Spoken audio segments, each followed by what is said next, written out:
Thank you for joining the U.S. Army Corps of Engineers Northwestern Division for today's Missouri Basin Conference call. Due to basin conditions, this is an ad hoc call to provide an update of current runoff conditions and support provided to local communities by the Omaha and Kansas City districts. We also have representatives from several state DOTs and other state emergency management offices on the line to provide an update. We will continue to hold these calls daily at 1 p.m. using the same meeting link provided for today's call. I will send a reminder tomorrow morning. This call is provided as a courtesy to congressional representatives, tribal, state, and local government officials, levy sponsors, emergency managers, and the media. I am Eileen Williamson, and I will be your moderator. The call is recorded and placed on the Defense Video and Imagery Distribution Service for media reuse at www.dvidss.unit/USACE-NWD. Your participation acknowledges your consent to be recorded. All lines have been placed on mute. If the forced mute function does not work on all phones, please use your phone's own mute function rather than place the call on hold. The question and answer session will take place at the end of the call. We'll open the call with statements from Lieutenant Colonel Matt Burgoon from the Omaha District. We will have a weather update from Dan Virgilito with the National Weather Service, get an update on Missouri Basin Water Management from John Remus, Omaha District Emergency Management update from Spencer Giles, and Kansas City District Emergency Management update from Mike Doolin. And then, as I mentioned before, we do have several state DOT and emergency management people on the line to provide updates as well. With that, I will hand the call over to Lieutenant Colonel Burgoon. Sir. Hey, Eileen and folks online, good morning. It's Colonel Rob Neubauer. Appreciate the opportunity. And once again, thanks for joining us on this sunny Sunday here in Omaha. Hey, so our team's going to talk about it. We continue to watch a couple of things, seeing signs of progress as this wave moves downriver. Actually, I just came back from the field, drove a couple of levees, particularly 616 around Offutt. Feel very comfortable with what we're seeing there and the amount of current freeboard, as well as the status of that levee. Additionally, made our way down to R573 in and around the Nebraska City OPPD power plant. Our team noticed a couple of boils forming late yesterday. Met with Ken Kingston, the plant manager down there. Our assessment is that the team's got those well under control.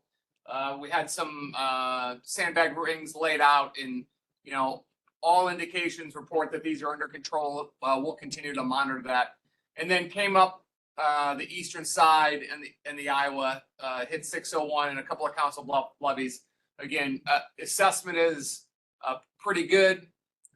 Feel high level of confidence on that. Concern still remains downriver as all that water gets down to kind of the slower part of the river. But again, thanks for joining. Eileen, back to you.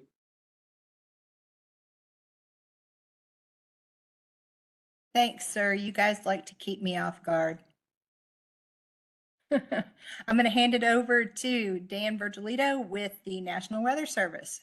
Dan. Good afternoon. Hopefully everybody can hear me okay.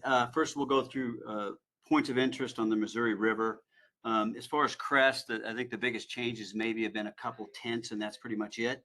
So we'll start up there at Sioux City. It's below flood stage there, and it will continue to slowly fall. At Omaha, we expect the Missouri River to crest right at 33 feet overnight tonight. Nebraska City is expected to crest at 24.2 feet Sunday into Monday, kind of a broad crest, so to speak. We can see the same as far as a broad crest at Brownville. Brownville should crest at 41.2 feet Monday into Tuesday. Rulo is expected to crest at 23.8 feet on Tuesday. Finally, we have St. Joe, which we expect to crest at 24.4 feet on Wednesday. Please note that we're expecting the Missouri River to see minor flooding all the way to Boonville, Missouri, as the crest moves downriver through the week. As far as anticipated precip, the next 5 days, day one, which will include this evening through Sunday, the precip should be limited to the mountains and from Colorado into Kansas and southern Missouri. All heavy precip that we're going to see should be falling outside of the Missouri River Basin. Day two, Sunday evening into Monday, we're looking at showers and thunderstorms developing in the Dakotas, Nebraska, Iowa, Kansas, and Missouri. Things get a little bit more active. The heaviest precip will be in southeastern Nebraska, northeastern Kansas, and northwest Missouri, with amounts in the 1/2 to 1 inch range. Elsewhere, we're looking at rainfall generally 1/2 inch or less. Day three, Monday evening through Tuesday, unfortunately, we're looking at heavy precip potentially developing from northeastern Nebraska into southeastern South Dakota, northwest and north central Iowa, with amounts in the 1 to 2 inch range, elsewhere 1/2 inch or less amounts. Day four, Tuesday evening through Wednesday, that heavy band of precip weakens and moves southeast, and it should affect areas from south central Kansas into northwest Missouri and eastern Iowa. For the most part, amounts should be 1/2 inch to 1 inch in these locations, elsewhere under 1/2 inch. Finally, on day five, which is Wednesday evening into Thursday, showers and thunderstorms once again develop in the Dakotas, Nebraska, Iowa, Kansas, and Missouri. The heaviest precip, however, will be across Missouri with amounts in the 2 to 2.5 inch range. 1/2 to 1 inch amounts can be expected elsewhere. And that concludes what the Missouri River Basin has for you today. Thanks, Dan. And we'll hand it over to John Remus. Good afternoon, everyone. From a Missouri River Basin reservoir regulation point of view, there's been no change since yesterday. We are still on 13,000 released from Gavin's Point. Trying to hold that through next Friday, at least, maybe longer. Thanks, John. And keeping it in the room, Spencer Giles with an update on Omaha District Emergency Management responses. Thanks, Helene. Good afternoon, everyone. This is Spencer Giles, Emergency Management Chief for the USA's Omaha District. There's no change to our current operations. Our Emergency Operations Center remains at level 2, partial activation, with hours from 7 a.m. to 7 p.m. daily. We continue 1 to 2 surveillance flights each day and have our surveillance teams on the Omaha federal levees during the day, monitoring performance and advising our non-federal levee sponsors. Technical assistance and flood fight material remains available from the Omaha District by requesting through county and state emergency management offices. We acknowledge the difficulties caused by the flood event and have implemented special emergency procedures for regulatory permitting of projects involving the Missouri River and the contiguous wetlands. For questions regarding these procedures, I direct you to view our regulatory page of our district website, which we're going to post in the chat. Our focus at this time is monitoring dam and levee performance along the water's path. We have seen a limited number of boils, which is common occurrence in high water events. These are being addressed and are not a reason for concern. We are aware of the raw sewage issue south of Bellevue and caution everyone to avoid exposure to floodwaters as they present numerous hazards. There's a reminder that not only is the speed and power of water a threat, but runoff concerns exist in any flood event. If you have any questions, you can call us at 402-995-2448 and leave a message. Our staff will return the call as quickly as possible. In summary, the system is performing as designed. We remain ready to assist the community, and we continue to respond to the high water threat. Thank you. Thank you, Spencer. And over to Mike Doolin with Kansas City District Emergency Management. Hey, thanks, Eileen. Mike Doolin here, Emergency Management Specialist with the Kansas City District Corps of Engineers. There's been no change in our EOC status. We remain activated at a level 3 emergency watch with hours of operation from 0700 to 1700 daily. Our flood fight team is in Holt County, Missouri again today, providing technical assistance to our levee partners in the area. Missouri SEMA representatives are also participating in levee assessments and site visits with our team. So as storms move through our district overnight, the heaviest rainfall looks to have landed in the Osage River Basin, where Truman Reservoir should be able to capture the majority of that runoff. Currently, Truman has approximately 98% of its flood control storage available. So plenty of room in Truman right now. Current river observations show Rouleau, Nebraska is in moderate flood stage around 21.7 feet and will continue to rise to 23.8 feet on 2 July. Over the next 72 hours or 3 days, no levees in our Public Law 8499 program are forecast to overtop. Levees in Holt County are currently experiencing loading and will have to hold that crest back for 3 to 4 days as it passes through before water begins to recede in the middle part of next week, depending on rainfall that's in the forecast. So we'll keep an eye on that. Freeboard estimates are relatively unchanged from yesterday's report and are as follows. For Holt County, Missouri, over the next 3 days, Corning could see 1 foot or less of freeboard. Union Township, 1 foot or less of freeboard. Holt County 10 could see less than 2 feet of freeboard, and Holt County number 9 and the Cannon Drainage District could have between 2 and 5 foot of freeboard. As we look downstream, between Atchison and Leavenworth on the Kansas side, Henry Pole and Great Bolin Schwartz could have 2 to 5 foot of freeboard. And then on the Missouri side, Rushville, Sugar Lake, and Bean Lake could also see 2 to 5 foot of freeboard. Some federal levees downstream of Rouleau in the St. Joe area will see some light loading over the coming days as the crest makes its way through. However, all are forecast to have greater than 5 foot of freeboard, some much greater than 5 foot of freeboard. We will continue to monitor river levels and advise our levee districts of any significant changes in estimated loading or freeboard. We have received no requests for direct assistance. This weekend, we have staff on standby at our Smithville project office to support requests for direct assistance if necessary. Emergency management staff continues to coordinate with our federal, state, and local partners daily. Our EOC will remain activated and ready to provide technical and direct assistance until floodwaters have receded. If you need to contact us at any time, please call our 24-hour emergency line at 816-426-6320. If it's after hours, leave your name and a callback number, and we will return that call very quickly. Thank you. Thank you, Mike. And what I'll do now is allow any state DOT or emergency management professionals to provide an update. We'll go in alphabetical order by state. Just come off mute, tell us your name, what your responsibility is, and provide your update. We'll start with the state of Iowa. Hello, this is Austin Yates. I'm the traffic engineer for District 4 in Council Bluffs.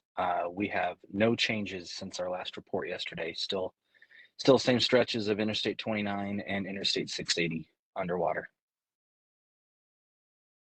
Thank you, Austin. Any other representatives from the state of Iowa that have an update to provide? Okay, we'll move to the state of Missouri. Good afternoon, Eileen. This is Jim Remillard from Missouri SEMA. We continue to monitor and partner with the Corps in the Kansas City district, and we're just prepared to respond whenever necessary.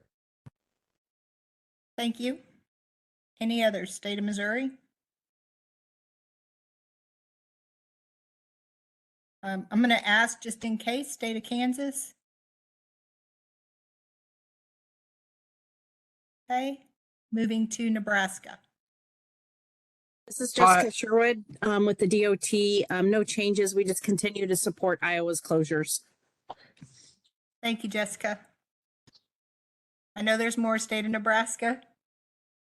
Hi, Eileen. Craig Thielen, SID #1 representative, working with EMA, Cass County last night, Chad Cody, and we had a sloughing event. It's minor, but the Corps on site and recommended placement of 10 super sacks inside the sloughing wall that was failing, and then this morning decided we should probably put a sand blanket down. And so we've contracted with Final Grade Construction. They're going to lay down a sand blanket today. But other than that, the lake's been put to no wait to reduce any other further damage inside the levee.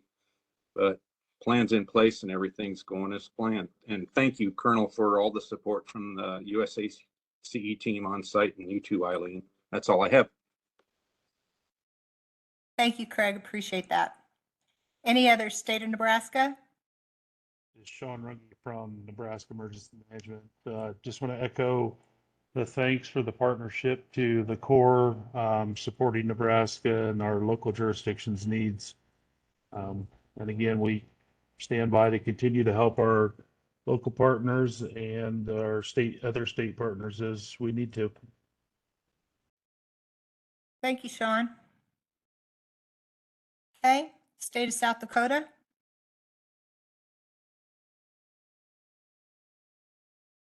Okay, nothing heard. I'm going to move to the question and answer session. I think you guys have gotten to the point where we know the drill. But one more time, I'll just go through it. We'll go hands up or questions in the chat. We have 34 people on the line today. Sounds like a lot of people are enjoying their weekend. That's a good thing. Your participation acknowledges your consent to be recorded. To come off mute, press *6 or use the microphone on the WebEx app. Be sure to state your name and the organization you represent. And I'll start checking the chat and hands up. I am not seeing any questions in the chat at this time. I do not see any hands up. We'll go in alphabetical order by state, starting with the state of Iowa. Nothing heard. State of Kansas. Missouri. Montana. Nebraska. North Dakota. South Dakota. Did get a message from Tom Waters. Thank you, Tom. He says, thanks for working through the weekend to provide information. It's very much appreciated. South Dakota. I already said it, I forgot. Wyoming. Any others questions before I hand it over to Colonel Neubauer for closing comments? Colonel Neubauer, it's all yours. Thanks, Eileen. Thanks for joining us again, folks. And just a note out to all folks, whatever state, if your principal, county manager at the state or even at the federal needs to talk to someone at the district, please reach out.